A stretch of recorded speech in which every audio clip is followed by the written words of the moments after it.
ఎమ్మెల్సీగా కోదండరాం, మైనార్టీ నుంచి జాఫర్ జావీద్ ఇద్దరు పేర్లు దాదాపు ఫైనల్. మరి ఎమ్మెల్యే కోటాలో అద్దంకి దయాకర్ పేరు ఏమైంది అని చెప్పేసి అయితే ప్రశ్నార్థకంగా ఉంది. మరి ఏది ఏమైనా కూడా కోదండరాం సార్కు ముందే మరి ఆ తెలంగాణ జనసమితి పార్టీని కాంగ్రెస్ పార్టీలో విలీనం చేసినటువంటి సమయంలోనే మేము ఎమ్మెల్సీ టికెట్ ఇస్తామని చెప్పేసి ముందుగా చెప్పినాం కాబట్టి ఇస్తామని చెప్పేసి మాట్లాడుతున్నారు. మన మైనార్టీ కోటా నుండి అయితే జాఫర్ జావీద్కు సంబంధించిన విషయంలో ఆయన పేరు వినబడుతోంది.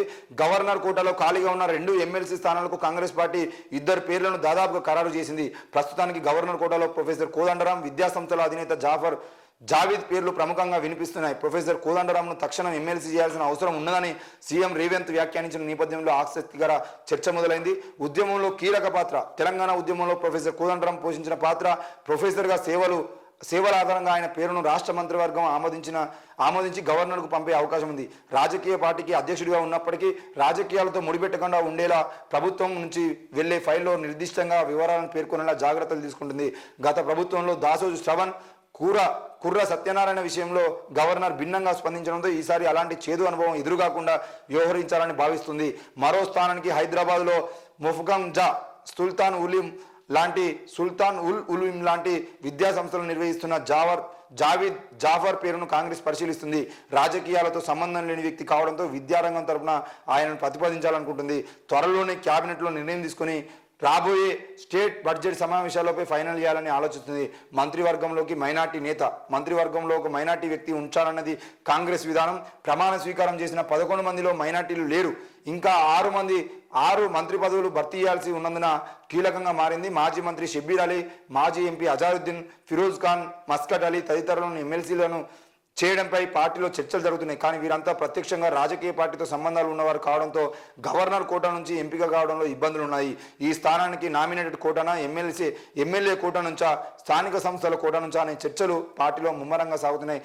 ఏది ఏమైనా కూడా ఫిరోజ్ ఖాన్ కూడా చాలా సందర్భాల్లో నాకు ఎమ్మెల్సీ ఇచ్చిన అవకాశాన్ని అనిపేసి మాట్లాడారు. మరి అద్దంకి దయాకర్ పేరు లేకుండా, ఫిరోజ్ ఖాన్ పేరు లేకుండా, ఎందుకంటే వీళ్ళు కాంగ్రెస్ పార్టీకి సంబంధించినటువంటి సీనియర్లుగా ఉండి ఎన్నో రోజులుగా ఎంఐఎం పార్టీ మీద అత్యంత దూకుడుగా వ్యవహరిస్తున్నటువంటి వ్యక్తి ఫిరోజ్ ఖాన్.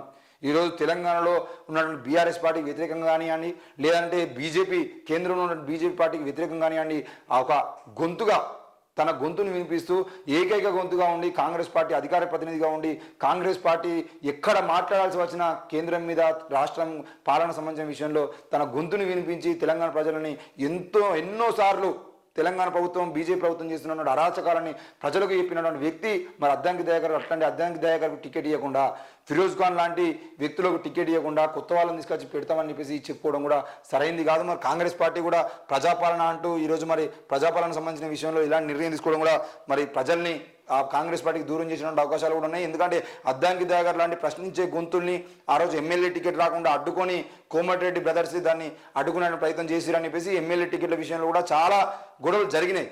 మరి ఈరోజు గెలిచిన తర్వాతనైనా ఏదో ఒక పదవి ఇస్తారు, లేదంటే ఎమ్మెల్సీ ఇచ్చి ఆయన మంత్రి పదవి ఇస్తారు అని చెప్పేసి చాలామంది ఆశిస్తున్నప్పటికీ, ముఖ్యంగా దళిత సోదరులు ఆశిస్తున్నప్పటికీ కూడా అట్లాంటిది ఏమీ చేయకుండా మరి ఈరోజు మొత్తానికి అద్దంకి దయాకర్ను పక్క పెట్టడానికి ప్రయత్నం చేయడం కూడా అది దేనికి దారిస్తారని కూడా కాంగ్రెస్ పార్టీ జరిగేటువంటి నష్టాన్ని కూడా కాంగ్రెస్ పార్టీ బాధ్యత వహించాల్సి ఉంటుంది.